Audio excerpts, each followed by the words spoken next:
여러분 안녕하십니까? 포항 MBC 뉴스입니다. 경주시가 권위주의의 상징이었던 시장 관사를 새롭게 정비해 국제문화교류관으로 시민들에게 개방합니다. 이곳은 앞으로 국제교류협력회의나 작은 결혼식장 등으로 다양하게 활용될 예정입니다. 임재국 기자가 보도합니다. 지난 1990년에 지어진 경주시 사정동 경주시장 관사입니다. 1,300여 제곱미터의 1층 한옥 건물로 지난해까지 현직 시장이 주거용으로 사용한 곳입니다. 그동안 권위주의의 상징이라며 관사를 폐지하자는 시민들의 여론이 높았고 준하경 시장의 공약에 따라 경주시가 개보수 공사를 마쳤습니다. 관사의 주거시설은 대형 회의실과 역사문화 전시관으로 변했습니다. 권위적인 이미지가 남아있는 관사에 대해서 시민들이 함께 사용하자는 시민들의 요구가 있었고 공공건물을 개방할 경우 건물에 대한 효율성과 친근성을 높일 수 있다고 생각됩니다. 옛 관사를 새로 고친 경주시는 이달 중에 국제문화교류관이란 명칭으로 시민들에게 개방합니다. 교류관에서는 앞으로 각종 국제협력회의나 시민간담회 등 다양한 용도로 사용될 예정입니다. 국제우호도시 교류관으로 사용하고 작은 결혼식, 사랑방 자담회, 시민의 휴식처로 제공할 예정입니다. 독점적이고 폐쇄적으로 이용됐던 옛 경주시장 관사가 29년 만에 새로운 시민 문화 공간으로 탈바꿈하게 됐습니다. MBC 뉴스 임재욱입니다. 어젯밤 9시 4분쯤 경주시 외동읍 모화공단에 있는 자동차 부품 공장에서 큰 불이 났습니다. 경주소방서는 소방서 인력 전체가 출동하는 경보령인 대응 1단계를 발령하고 화학차와 소방차 등 23대를 동원해 3시간 30분 만에 진화됐습니다. 불이 난 회사는 모든 직원이 휴가로 조업하지 않았으며 현재까지 확인된 인명피해는 없습니다.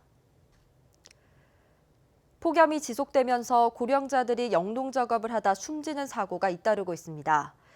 어제 오후 7시쯤 포항시 기계면 고추밭에서 71살 할머니가 숨진 채 발견됐습니다.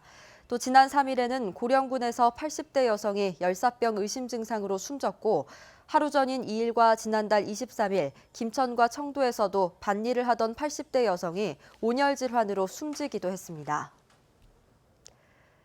경주시는 경주역 동편 주거지인 성동 황호동 일대를 대상으로 도시재생 뉴딜 사업을 추진합니다. 성동 황호동 도시재생 뉴딜 사업에는 내년부터 2023년까지 4년간 국비 등 134억 원이 투입되며 주요 추진 사업으로는 노후주택 수리와 공유주택, 황호클럽 하우스 조성 등입니다. 한편 경주시는 경상북도에 도시재생 뉴딜 사업 공모를 신청했고 현장 실사와 평가를 거쳐 다음 달 말쯤 최종 결과가 발표됩니다. 문화재청과 경주시 그리고 한국문화재재단이 오늘부터 7개월간 경주 읍성 동성벽 북쪽 끝부분에 대한 학술 발굴 조사를 합니다. 이곳은 북벽과 연결되는 곳으로 길이는 170m, 면적은 5,100여 제곱미터에 이릅니다.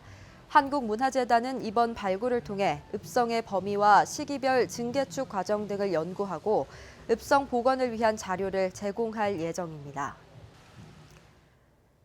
국립수산물품질관리원은 여름 휴가철을 맞아 오는 16일까지 여름 보양식으로 인기가 많은 뱀장어와 미꾸라지 원산지 표시 위반 행위에 대한 특별 단속을 벌입니다. 뱀장어와 미꾸라지는 국내산과 수입산의 가격 차이가 크고 외형상 원산지 구별이 쉽지 않아 원산지 표시 위반 적발 건수의 30% 이상을 뱀장어와 미꾸라지가 차지하고 있습니다. 원산지를 거짓으로 표시하면 7년 이하의 징역 또는 1억 원 이하의 벌금을 물어야 하고 특히 5년 안에 2번 이상 원산지를 거짓 표시한 경우에는 10년 이하의 징역 또는 1억 5천만 원 이하의 벌금을 내야 합니다. 경북도 내 59개 마을이 산림청으로부터 소각 산불 없는 녹색마을에 선정됐습니다.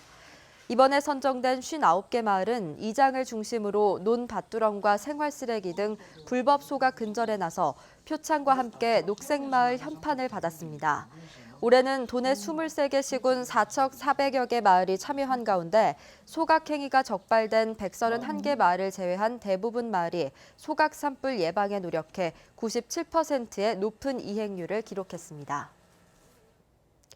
이상으로 포항 MBC 뉴스를 마칩니다. 여러분 고맙습니다.